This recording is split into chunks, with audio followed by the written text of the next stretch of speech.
Assalamualaikum warahmatullahi wabarakatuh. Perkenalkan, saya Maulidia Fadila Ariska dari Universitas Negeri Padang. Baiklah, yang pertama saya akan menjelaskan tentang instrumen evaluasi. Jenis instrumen evaluasi kinerja tenaga pendidik merupakan paket instrumen yang dilengkapi dengan rubrik evaluasi untuk masing-masing indikator kinerja dari setiap tugas utama guru atau tenaga pendidik. Selanjutnya, prosedur pelaksanaan evaluasi kinerja tenaga pendidik. Evaluasi kinerja tenaga pendidik setidaknya dilaksanakan 1 tahun sekali pada tiap sekolah. Evaluasi tersebut dilaksanakan oleh kepala sekolah atau orang atau panitia yang ditunjuk atau yang dibentuk langsung oleh kepala sekolah. Pada saat penelitian, petugas peneliti tidak ke tempat pengajaran guru terkait dengan membawa lembar instrumen evaluasi yang berisi tentang poin-poin berdasarkan kompetensi guru yang diuji. Hasil penelitian dikoding ke lembar instrumen tersebut dalam bentuk skor-skor. Setelah hasil tersebut telah terisi semua, hasil dalam lembar instrumen selanjutnya didisplay ke dalam lembar laporan evaluasi. Dalam bentuk laporan tersebut dapat dilihat secara jelas kinerja tenaga pendidik yang telah dievaluasi. Selanjutnya yaitu peran guru dalam administrasi PTK. Saya akan uraikan dan jelaskan kegiatan administrasi pendidikan sekaligus peranan guru dalam administrasi pendidikan. Yang pertama yaitu administrasi kurikulum. Menurut Profesor Sutipjo dan Dr. Andes Raffles Kosasi, dalam bukunya yang berjudul Profesi Keguruan, bahwa kurikulum merupakan seperangkat bahan pengalaman belajar siswa dengan segala pedoman pelaksanaannya yang tersusun secara sistematik dan dipedomani oleh sekolah dalam kegiatan pendidik siswanya.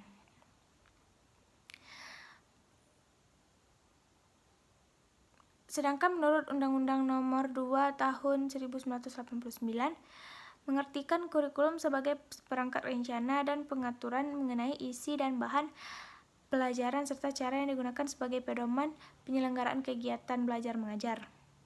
Dengan demikian berarti kurikulum ini sangat penting dalam suatu sistem pendidikan, karena kurikulum merupakan panutan dalam kegiatan belajar mengajar. Dalam administrasi kurikulum, tugas guru adalah mengkaji kurikulum tersebut melalui kegiatan perseorangan atau kelompok, dapat dengan sesama guru satu sekolah atau dengan guru di sekolah lain atau dengan kepala sekolah dan personal pendidikan lain seperti pengawas.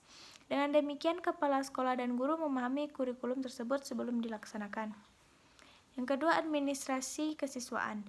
Peranan guru dalam administrasi kesiswaan yaitu dalam penerimaan siswa, para guru dapat dilibatkan dalam ambil bagian. Di antara mereka dapat ditunjuk sebagai panitia penerimaan yang dapat melaksanakan tugas-tugas teknis mulai dari pencatatan penerimaan sampai dengan pelaporan pelaksanaan tugas. Yang kedua itu dalam masa orientasi. Tugas guru adalah membuat para siswa cepat beradaptasi dengan lingkungan sekolah barunya.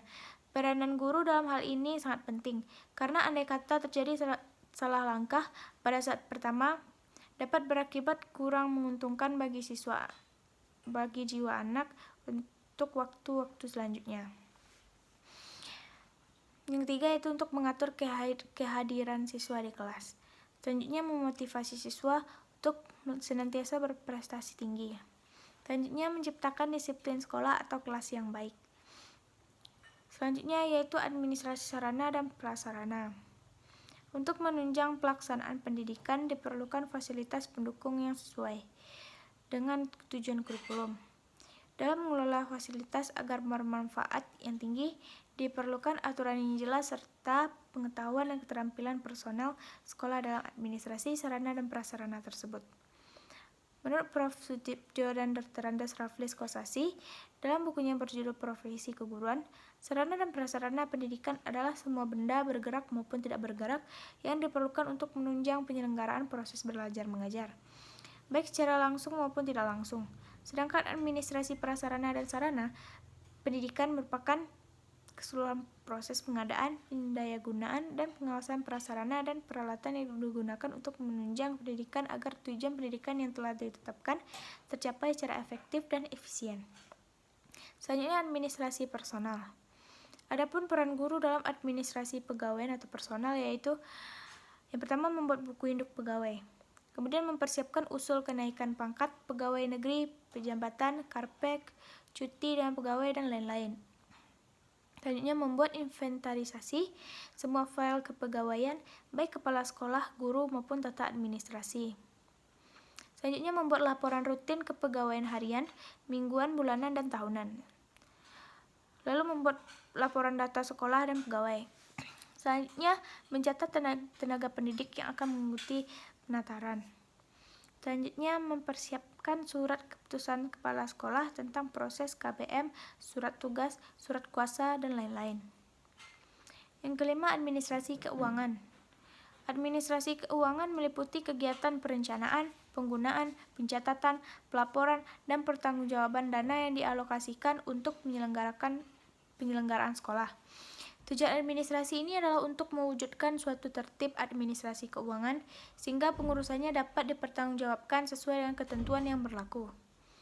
Selanjutnya, administrasi hubungan sekolah dengan masyarakat atau Husemas. Peranan guru dalam Husemas menurut Prof. Sucipto dan Dr. Andes Raflis Kosasi dalam bukunya berjudul Profesi Keguruan, yaitu membantu sekolah dalam melaksanakan teknik Husemas. Yang kedua, membuat dirinya lebih baik lagi dalam bermasyarakat.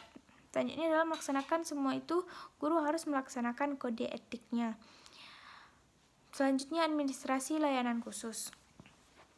Merupakan suatu usaha yang tidak secara langsung berkenaan dengan proses belajar mengajar di kelas, tetapi secara khusus diberikan oleh sekolah pada para siswanya agar mereka lebih optimal dalam melaksanakan proses belajar. Macam-macam layanan khusus yaitu pusat sumber belajar, kafetaria, warung, atau kantin sekolah. Yang terakhir itu unit kesehatan sekolah. Baiklah, hanya itu yang dapat saya sampaikan.